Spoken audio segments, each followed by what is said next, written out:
busy morning this morning. It's been really windy for about probably 5 days, I suppose. Arctic weather here, coming into winter. But as you can see, I've got some flowers. I've got some little miniature jonquils and some hyacinths there. Now, what I wanted to show you with the hyacinths, what I do is, they do tend to, in the wind, blow down, and these two here were actually right down to the ground.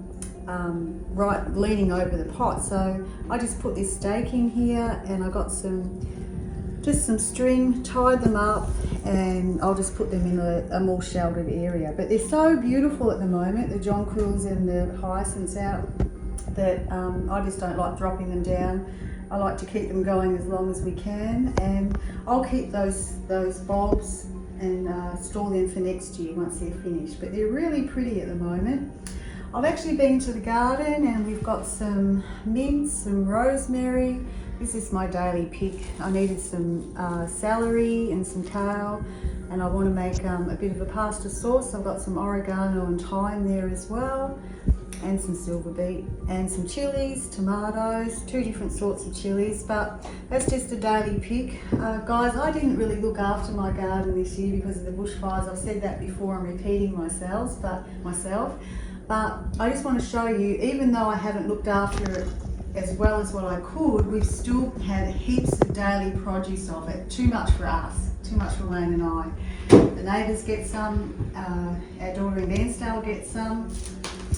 But these are called Tiny Tom tomatoes, and they've just been so prolific in their growth of the plant and the fruit.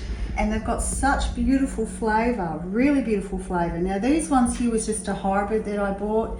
They're the tough ones like you get in the supermarket and not much flavour. You can see the colour, they haven't ripened up. I usually ripen them up on my kitchen window.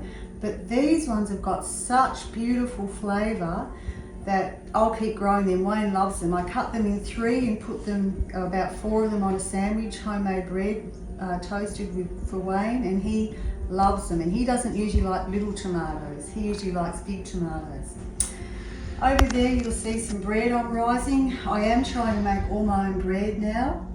I just think that I've got enough flour stored up that I can start doing that. They're just a few dinner rolls that I'm making in 2 little plats. We've got chicken soup for lunch, which will be really nice, and it does take time, but I have a daughter who's a baker and a pastry chef, so she's giving me hints all the time how to make all different sorts of breads and scrolls and raisin bread, and she's great on sourdough. I've made sourdough for probably, 30 years I suppose, but it's not as good as her sourdough, so she's going to give me some more hints because she was a professional baker. Now I've got the seeds down there, and the first ones I want to show is the Desiree potatoes. They're great for mashing, for baking, but they're no good for chips for frying. They're not a really big potato, but that's all I could get seed-wise at the moment. I'm just showing you seeds because a lot of people are finding it hard to get. I'm scavenging. I have probably quite a few years supply of seeds, but I just think you can never get too much seed. So when I had to go get some Derris dust, some pyrithium for a few cabbage problems we have at the moment, and I thought, great, they've got them there. I didn't take all of them because I thought other people need seeds as well, but I just grabbed a few more things. I've already got heaps of them, but it doesn't go astray. But the Desiree potatoes are really nice mash. They have a high starch content.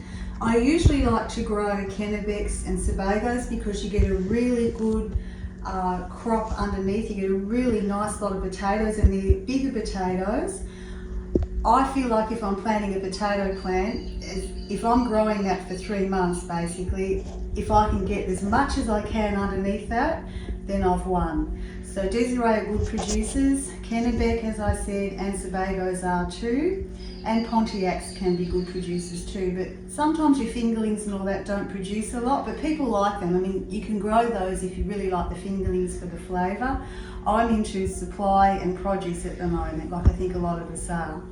The other seeds I have there too are a climbing bean and a bush bean. I've got oodles and, probably kilograms of beans, but it's not going to hurt if someone might need seeds and they can't get them, or I might have a spare packet here.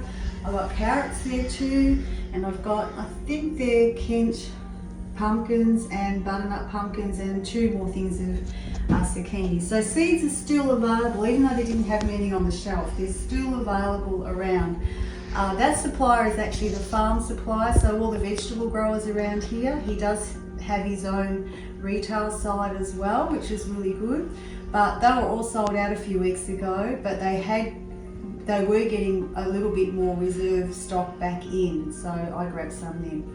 Inch by inch, it's a cinch, guys. If you can just focus on day by day, doing something towards prepping for the future. I have said it before and I'll say it again. I do think within 3 to 4 months that we are going to see here in Australia, and probably a little bit quicker in America, that things will be in even shorter supply. So every day, if you can do a little thing of learning a new skill and producing your own produce and supplying up with dry goods and seeds, that's really important. Have a great day, guys.